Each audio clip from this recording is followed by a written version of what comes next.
नमस्कार, मैं शोभा अक्षर और मैं मुनी रमन। हम दोनों आपका स्वागत करते हैं हमारे खास कार्यक्रम में जिसका नाम है बोल्ड बॉलीवुड। आज आप मेरे हाथ में जो किताब देख रहे हैं इसका नाम है time pass the memoirs of Pratima Bedi with Pooja Bedi. And trust me, it is a book for every women who wants to live life to the full. आप ये किताब पढ़ सकते हैं, पेंगुइन प्रकाशन से है, अंग्रेजी भाषा में है और इसका मूल्य है 399 रुपये। हम बात कर रहे हैं आज प्रतिमा बेदी के बारे में जिनका जन्म 1949 को दिल्ली में हुआ था और 70s के लास्ट में और 60s के लास्ट में और 70s के अर्ली में वो बहुत ही प्रोमिनेंट मॉडल थी मुंबई में। और उन्होंने बॉलीवुड के और कहूँ हॉलीवुड के भी एक प्रसिद्ध अभिनेता जिनका नाम था कबीर बेदी, उनसे विवाह किया था। तो शोभा, जब कबीर बेदी जी का नाम आया है तो क्यों ना उनकी ही फिल्म का एक प्यारा सा गीत हम लोग दर्शकों को सुनाएं। और चूंकि कबीर बेदी जी का नाम आया है, वो अपनी आवाज़ के लिए जाने जाते हैं, अपनी बुलंद आवाज़ के लिए। तो उन्हीं की एक फिल्म का छोटा सा गीत मैं आप लोगों के लिए। माना जाने वाले लौट के कब आते हैं, डूब के सूरज तारे फिर से निकल आते हैं। प्यार अगर सच्चा हो बिछड़े मिल जाते हैं, हंसते हंसते कट जाए रस्ते, जिंदगी यूं ही चलती रहे, खुशी मिले या गम बदलेंगे ना, जिंदगी चाहे बदलती रहे, हंसते हंसते कट जाए रस्ते। सच अ मेलोडियस सॉन्ग मुने। आज हम बात कर रहे हैं प्रतिमा बेदी के बारे में जो अपने बोल्ड डिसीजंस के लिए जानी जाती हैं। कबीर बेदी के साथ ब्याह रचाने के बाद उनके 2 बच्चे होते हैं। एक का नाम होता है पूजा बेदी और दूसरे का नाम होता है सिद्धार्थ। पूजा बेदी से कुछ याद आ रहा है? याद आ रहा होगा। बॉलीवुड में उन्होंने कई फिल्मों में काम किया है और दर्शक जो हैं वो जो जीता वही सिकंदर फिल्म से उन्हें काफ़ी पसंद करते हैं और पहचानते हैं। सिद्धार्थ की बात करें, उनके दूसरे बेटे की, तो सिद्धार्थ के साथ एक समस्या ये थी कि उन्हें सिजोफ्रेनिया नाम की बीमारी थी। सिजोफ्रेनिया एक ऐसी बीमारी होती है मुनि जिसमें लोग जो है अजीब अजीब सी आवाज़ें सुनते हैं, अजीब अजीब तरह के इल्यूजन्स उनके नज़रों के सामने आते हैं और मतलब उनको समझ नहीं आता कि वो क्या देखना चाह रहे हैं, उनको क्या दिख रहा है। स्मृति भी भूल जाते हैं, वो कई लंबे लंबे लॉन्ग एपिसोड्स वो एकदम फ्लैश आउट हो जाता है। तो सिद्धार्थ के साथ यही समस्या थी और सिद्धार्थ ने इससे परेशान होकर आत्महत्या कर ली। आत्महत्या करके उन्होंने अपनी जान ले ली। खैर, प्रतिमा जो है इन सारी चीज़ों से जूझ रही होती हैं और 1975 में प्रतिमा बेदी ओडिसी नृत्य सीखती हैं और बहुत ही कम समय में उन्होंने ओडिसी नृत्य को एक प्रोफेशन बना लिया और प्रतिष्ठित मंचों में उन्होंने उसकी प्रस्तुतियाँ दी, देश में भी ही और विदेशों में भी। और प्रतिमा बेदी की बात करें तो उन्होंने बैंगलोर में ही एक नृत्य ग्राम यानी कि ओडिसी डांस को लेकर आधार बनाकर एक विलेज की भी स्थापना की। और ये था प्रतिमा बेदी का जो सफ़र था वो चलते चलते 1998 में ख़त्म होता है हिमालय यात्रा के दौरान एक लैंडस्लाइड की वजह से। फिलहाल प्रतिमा बेदी के जीवन के किस्से चलते रहेंगे, लेकिन आज जो हमारा कार्यक्रम है बोल्ड बॉलीवुड, उसमें हम उनके ऐसे डिसीजंस के बारे में चर्चा करेंगे, बात करेंगे आपसे, आपको बताएंगे जिनके लिए प्रतिमा बेदी जानी जाती हैं। और इससे पहले मेरे मित्र मुनि ने आपको खून भरी मांग फिल्म जो 1988 में आई थी उसका एक पॉपुलर गीत सुनाया था और दोबारा इसी फिल्म का एक गीत हो जाए मुनि। जी शोभा, उसको भी बहुत पसंद किया गया था। आशा ताई ने वो गाना गाया है। ओके। क्यों दिल में तेरे अरमान नहीं, दुनिया इतनी वीरान नहीं,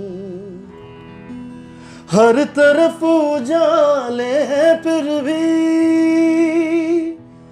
हर हर तरफ उजाले हैं फिर भी तेरे साथ कोई साया तो नहीं, कोई भी तेरा हो सकता है, कभी तूने अपनाया भी नहीं। जीने के बहाने लाखों हैं, जीना तुझको आया ही नहीं, कोई भी तेरा हो सकता है, कभी तूने अपनाया भी नहीं। जीने के बहाने लाखों हैं। अगेन अ ब्यूटीफुल सॉन्ग मने। Thank you.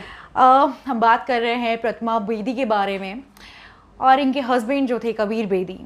बॉलीवुड और हॉलीवुड में काम कर चुके कबीर बेदी अपने अभिनय से ज़्यादा अपनी लव लाइफ की सुर्खियों की वजह से चर्चा में बने रहते थे। परवीन बॉबी के साथ इनके किस्से जो हैं वो इतने मशहूर हुए कि आए दिन लोग इस बारे में चर्चा करते रहते थे। प्रतिमा बेदी इनकी पहली पत्नी थी और प्रतिमा बेदी ने इस किताब में ये भी चर्चा हुई है कि पहली मुलाकात कबीर से कब हुई और वो मोमेंट कैसा था। मैं चाहती हूँ कि हमारे दर्शक उस मोमेंट को जाने जी। जिसको खूबसूरत पंक्तियों में प्रतिमा बेदी ने इस किताब में पिरोया है। तो पढ़ती हूँ मैं वो हिस्सा। टाइटल है meeting Kabir. It was September 1968. I had just finished a modeling assignment at Benson's and was sitting with Suresh Malik, the head of Benson's at that time. In his cabin drinking coffee, my back was towards the door, and I heard it open and this deep, husky voice said, "May I have the golden key to the executive toilet?" I turned around and could hardly believe my eyes. There stood before me the handsomest man I had ever seen. A beautiful hunk of a man, tall, broad, wearing a crumpled white shirt, black trousers, and a devastating smile. He nodded briefly at me and vanished with the keys. With him went my breath. I turned to Suresh, more than a little dazed. Who was that thing? I asked. And why have not I been told about it? Suresh looked amazed. What? You don't know Kabir? He has been with us 4 months already. 4 months? Where had I been wasting all my time? I composed myself because I knew that the miracle would return with the golden keys any moment. He reappeared. Suresh introduced us. Meet Pratima Gupta. She models for us. And this is Kabir, our film and radio chief. I summoned my most provocative smile. I have seen you before, I said, in Delhi. On stage, I think. He smiled. You must have. I have done many plays in Delhi. A brief, formal, 2-minute conversation. Then he excused himself and has gone. ये बहुत ही beautiful lines में प्रतिमा ने कबीर के साथ हुई अपनी पहली मुलाकात प्रतिमा गुप्ता ने याद किया है और इसको एडिटेड किया है, संपादित किया है, संकलित किया है पूजा बेदी ने, जो इनकी बेटी थी प्रतिमा बेदी ने। ढेर सारे कॉन्टेक्स्ट हैं, ढेर सारे मैगजीन्स से जो भी उनको इंटरव्यूज से मिले वो बहुत ही ब्यूटीफुली इस टाइम पास में, जो सच में टाइम पास ही है, और बहुत सारी किस्से आप प्रतिमा बेदी के बारे में इसमें पढ़ सकते हैं। तो जी शोभा, हम एक कबीर बेदी साहब का एक गाना और लेना चाहेंगे। बिल्कुल। ये 1900, मुझे जहाँ तक याद है 72 था, क्या था 72, 72 आई थिंक 72। 1972 में एक मूवी आई थी सीमा, जिसमें ये गाना बहुत ही प्यारा गाना कंपोज किया था शंकर जयकिशन साहब ने, दोनों जोड़ी ने। रफ़ी साहब ने इस गाने को आवाज़ दी थी, गुलजार साहब ने गाने को लिखा था। क्या बात है। और शारदा जी ने उनके साथ ये छोटा सा गाया था। लेकिन क्या गाना है ये। जब भी ये दिल उदास होता है, जाने कौन आस पास होता है, जब भी ये दिल उदास होता है, होठ चुपचाप बोलते जब सांस कुछ तेज तेज चलती है, आंखें जब दे रही हो आवाजें, ठंडी आंखों में सांस जलती हो, ठंडी आंखों में सांस जलती हो। जब भी ये दिल उदास होता है, जाने कौन आस पास होता है, जब भी ये दिल उदास होता है। क्या बात है, थैंक यू। क्या बात है। हम बात कर रहे हैं प्रतिमा बेदी के बारे में, और अब मैं उस किस्से की तरफ बढ़ना चाहूँगी। आपको ले चलते हूँ उस डिसीज़न के बारे में जिसने शायद प्रतिमा बेदी की ज़िंदगी में सनसनाहट ला दी थी। 1974 में एक मैगज़ीन आई, सिनेब्रेड्स। उस समय स्टार डस्ट एक पॉपुलर मैगज़ीन थी और आज भी है। उसमें उसके जो उस समय के चीफ एडिटर थे रूसी क्रॉन्चिया, उनको एक ऐसी लड़की की तलाश थी जो न्यूड होकर दौड़ सके, यानी कि दौड़ते हुए न्यूड लड़की की वो फोटो अपने कवर मैगजीन पर थे, छापना चाह रहे थे। और इसके लिए उन्होंने अपनी बेटी, जिनका नाम था रीटा, उनसे उन्होंने सलाह मांगी और उन्होंने झट से नाम सुझाया किसका? प्रतिमा बेदी का। प्रतिमा बेदी ने ये सुझाव सुना और ये सारी बातें रूसी क्रॉन्चिया ने उनको बताई कि वो कैसी लड़की की तलाश कर रहे हैं। प्रतिमा बेदी ने बिना कुछ सोचे और बिना ही देर लगाए झट से इस प्रस्ताव के लिए हाँ कह दिया। और फिर क्या था, दोनों में समझौता हुआ, सुलह हुई कि फ्लोरा फाउंटेन जो कि बीच है मुंबई में, वहाँ पर इसे शूट किया जाएगा। और फिर फ्लोरा फाउंटेन बीच पे प्रतिमा बेदी न्यूड होकर दौड़ती हैं। वो फोटोशूट होता है, लेकिन प्रतिमा जब वो फ़ोटो देखती हैं तो वो उससे नाखुश नज़र आती है। उनको लगता है कि जो आउटकम आना चाहिए था वो आउटकम नहीं आया, और इसलिए दोबारा जुहू बीच पे वो दोबारा रीशूट होता है। और उसके बाद जो फ़ोटो आती है उसको देखकर प्रतिमा बेदी कहती हैं दैट्स व्हाट आई वांट। और प्रतिमा बेदी उस दौर में ऐसे ही बोल्ड किस्सों के लिए जानी जाती हैं, और आज भी उनको याद किया जाता है कि उन्होंने हमेशा जो है कुछ भी डिसीज़न लेने के लिए कभी सोचा नहीं, समझा नहीं। और ये किताब है जिसमें उन्होंने इसके बारे में चर्चा भी की है। लेकिन उसके पहले मैं वो स्टेटमेंट आपको बता देना चाहती हूँ। जब ये मामला तूल पकड़ने लगा मीडिया में और काफ़ी चर्चाएं होने लगी, तो प्रतिमा बेदी ने एक सेंटेंस कहा इस पूरे मामले पे। उन्होंने क्या कहा, मैं आपको पढ़कर सुनाना चाहती हूँ। उन्होंने कहा, मैं अपने कपड़े उतार रही हूँ, साथ ही अपनी हिचकिचाहट, चीथड़ी जैसे सामाजिक नियम, सब कुछ जिसे आप भी अपने आप को खोज सकते हैं। तो ये थी प्रतिमा बेदी। प्रतिमा बेदी ने उस सारे कंट्रोवर्शियल के बारे में जो भी उस समय इवेंट हुए, उन्होंने इस किताब में जिक्र किया है, जो मैं आप सबको पढ़कर सुनाना चाहती हूँ। यूरोप से लौटी थी प्रतिमा और वो लिखती हैं, shortly after I return from Europe, I became the subject of a major controversy.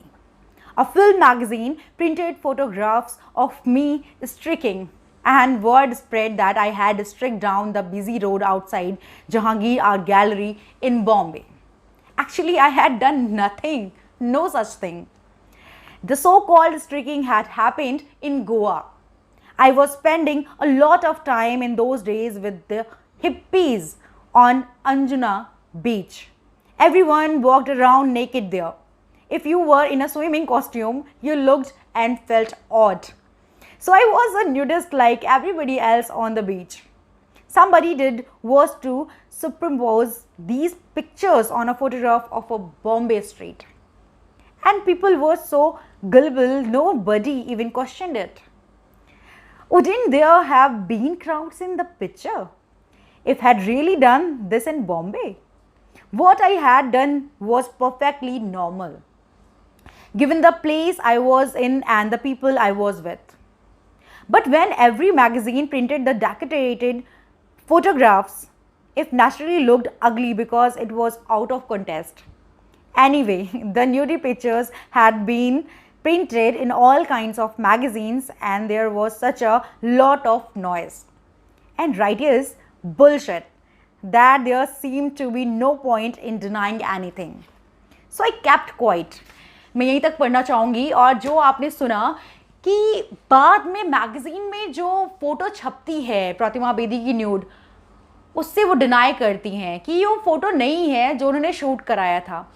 वो बताती हैं कि उस दौर में वो गोवा में हिप्पीज़ के साथ रह रही थी। हिप्पीज़ वो होते हैं जो नेकेड रहते हैं, वो नॉर्मली नेकेड ही जीवन यापन करते हैं। तो एज वेल एज प्रतिमा भी उनके साथ जीवन यापन कर रही थी उस दौर में, और वो नेकेड थी जैसे वहाँ के नॉर्मल लोग थे। उसमें उन्होंने लिखा है कि अगर आप स्विमिंग पूल में स्विम कॉस्ट्यूम में जाते हो तो यू विल फील ऑड। तो इस तरह से वो नॉर्मल थी, और वो फ़ोटो जो है वो कैप्चर हुई और फिर वो दूसरों तक पहुंची और ढेर सारे मैगजीन्स में वो फ़ोटो छपी। तो बेसिकली लेकिन उन्होंने कहा कि क्योंकि मुझे कोई ग्रज नहीं है इसलिए वो शांत थी। सो ये था आज के बोल्ड बॉलीवुड कार्यक्रम का एक बेहतरीन किस्सा प्रतिमा बेदी के बारे में। पर चलते चलते हम मुनि रमन से एक बेहतरीन गीत ज़रूर सुनेंगे, लेकिन इस वीडियो पर अपने कमेंट्स, अपने विचार हमें ज़रूर पहुंचाएं। तो मुनि, एक और गीत हो जाए। फिर से गीत उस शख्सियत के लिए जो अपनी आवाज़ और अपनी पर्सनालिटी से अपनी छाप इंडस्ट्री में छोड़ चुका है जी। और ये गाना मुझे लगता है शायद आशा ताई ने ही इस गाने को परफॉर्म किया है जी। और इसमें डिम्पल जी और कबीर बेदी हैं। मेरा शिकार मूवी का नाम है। 1988 में आई थी ये फिल्म। जी जी जी जी। छू लेने की थोड़ी लगन, पा लेने की थोड़ी अगन, बेताबी की थोड़ी चुभन, थोड़ा सा प्यार थोड़ा करा, थोड़ा सा चैन थोड़ी बहार, और हम जीने को क्या चाहिए, थोड़ा सा प्यार थोड़ा करा, थोड़ा सा चैन थोड़ा करा, और हम जीने को क्या चाहिए, थोड़ा सा प्यार थोड़ा करा, थोड़ा सा चैन थोड़ी बहार, और हमें जीने को क्या चाहिए। Thank you.